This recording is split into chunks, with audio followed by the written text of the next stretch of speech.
Gang, boom. Let me tell y'all what happened yesterday. So the previous day we had a full take profit, beautiful trade, and then today we ended up folding the trade at a 1-to-1. We try to, bro. I had a bias. My first bias, I was going to take the trade, but then I was like, I haven't written the notes. I haven't sat here and actually really looked at the chart. Right? I'm not 100. I'm not like super confident in my trade when it's about to have me actually like placing the trade. You feel me? And which is weird because I put it on the chart. I was like, all right, I'm fine with the chart trade, but I was hesitating on actually just taking the trade. You feel me? But then also, it's not just that piece. It's me becoming more confident with my trade placing, with the money I'm risking, with my stop loss, my take profit, with the actual processes themselves. So yesterday, I had this beautiful setup and I was going to take it, and then I hesitated to take it. It started to jump like 20 pips, which with those 20 pips easily would have had a better stop loss, would have hit TP yesterday. So I ended up not taking the trade, and then I waited, and then I took the trade.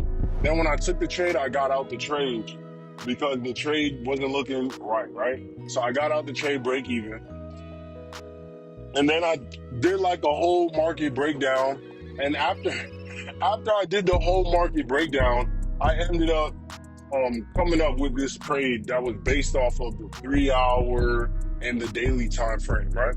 Which the daily time frame ended up closing a little bit less, closed at 30% of the candle that I wanted, not a whole 50%, but it was still a valid candle.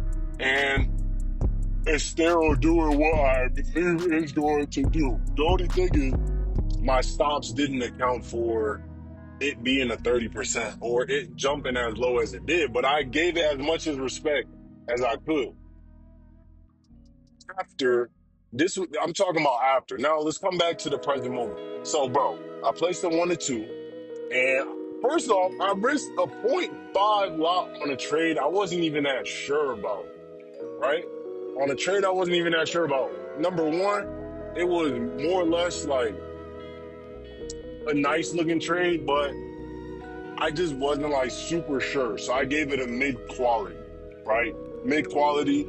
And long story short, I ended up changing stops and take profit, closing 50% of the trade. And I didn't even get to document any of it yet. It was just all mess last night, bro.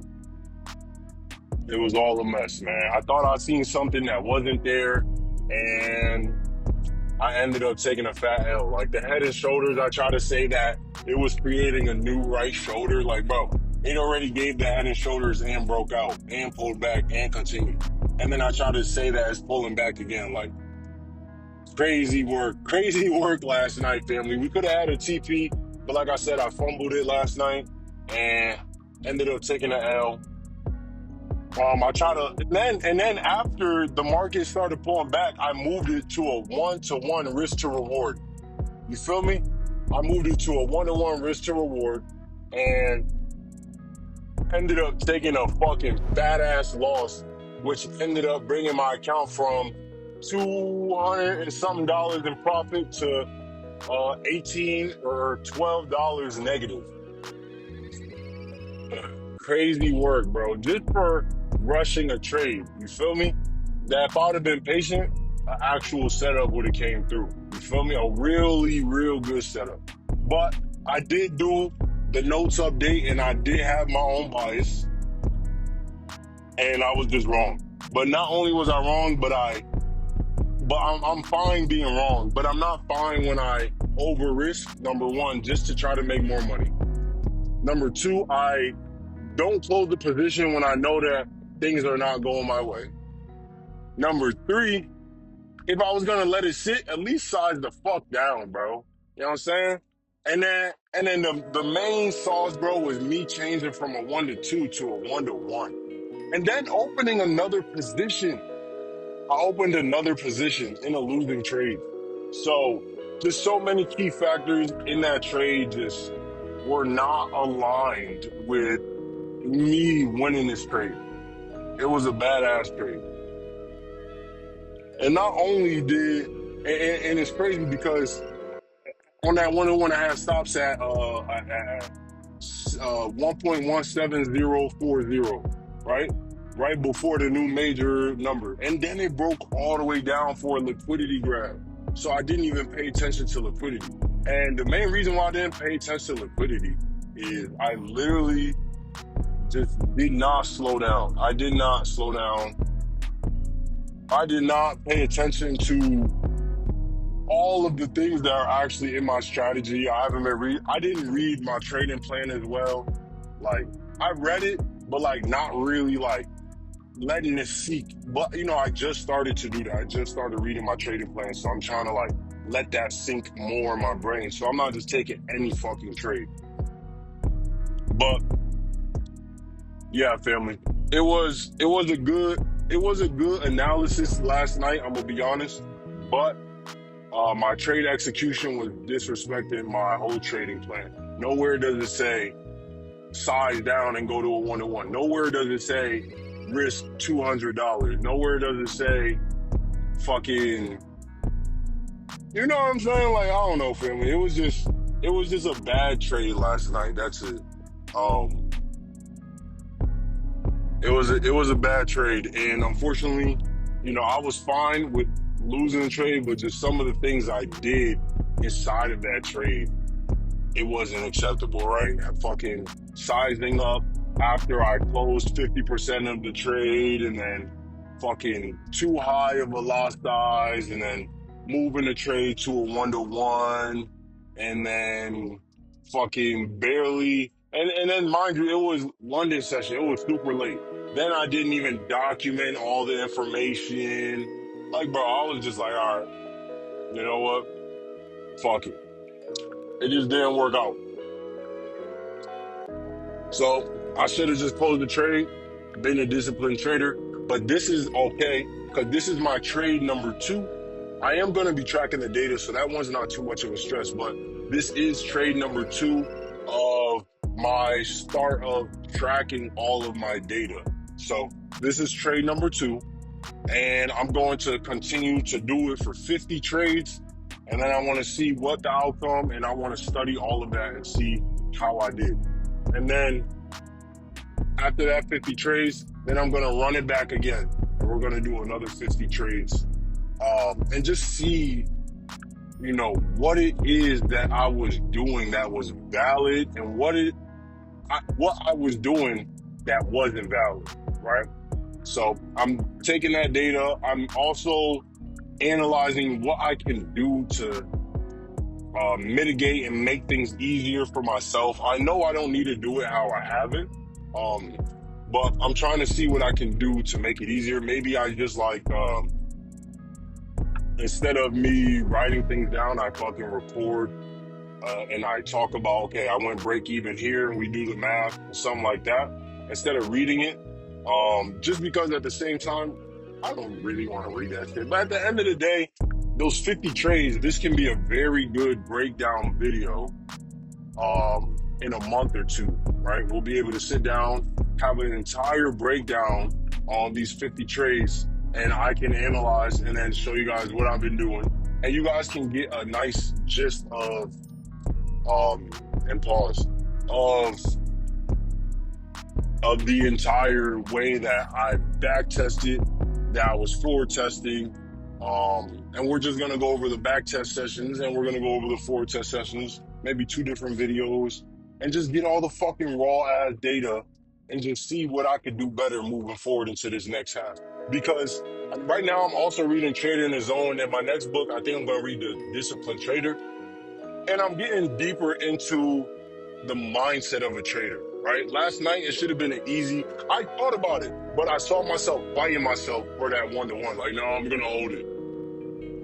So I know that I've got to work on the mindset, because if I worked on the mindset, I would have gotten out that trade, or I wouldn't allow that to happen, or I would have made sure I had a proper fucking lot size right there. A proper lot size. Like, I could have risked $50 of my profit to make $100 extra. To practice. It's not about the fucking money.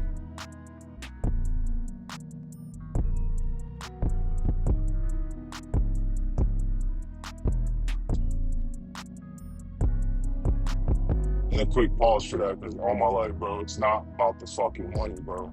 It is about doing the right processes, getting it right. Because later, when I've got the right processes, instead of me risking $50, I'm risking fucking $5,000 on a trade. And since I know my processes and I know how my strategy works, now I can fucking risk the 5K to make 10K. But if I don't do the right things, I'm not gonna have the right processes in place to allow myself to be successful to even risk $1,000, $500, $100. It's not about the money. And I'm drowning that in my brain. You know, another thing today, I woke up today and I went to brush my teeth and I was just acknowledging, bro, like after I took that L, like, thank God I got this license. Thank God I got this job. You know what I'm saying? Because this shit feeds my entire trading, feeds my life, pays for my bills. Like, I have that ability to be able to do that. So since I have that ability, I need to be more thankful for this opportunity that I even have this shit. You feel me?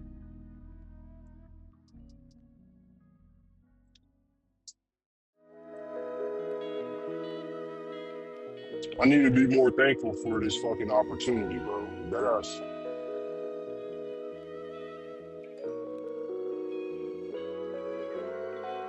I'm not.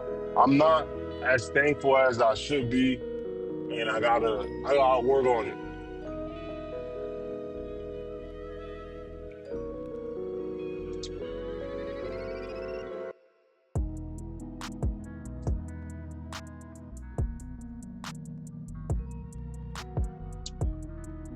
I gotta work on it.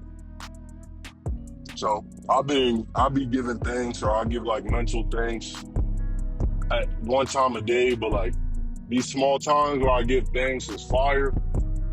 But I need my own shit, man, too, bro. I need my own shit though. Like I'm thankful for the job fire, but I know I need my own shit to really be at that like that real gratitude level. You feel me? Like I know I'll feel way more grateful if I have my own shit, because at that point there's no like half-ass half-ass truck. Like it's not half-ass. Like it's completely my shit.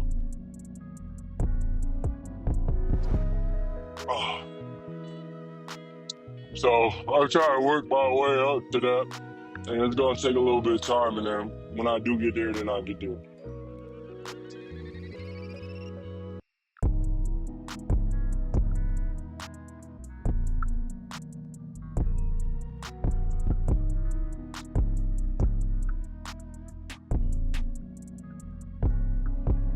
Okay, but yeah, gang. That's really it for today, man. I'll leave you off with this. I think I got dubbed today. I think I got dubbed today. Saudi asked me for some bread for the rent.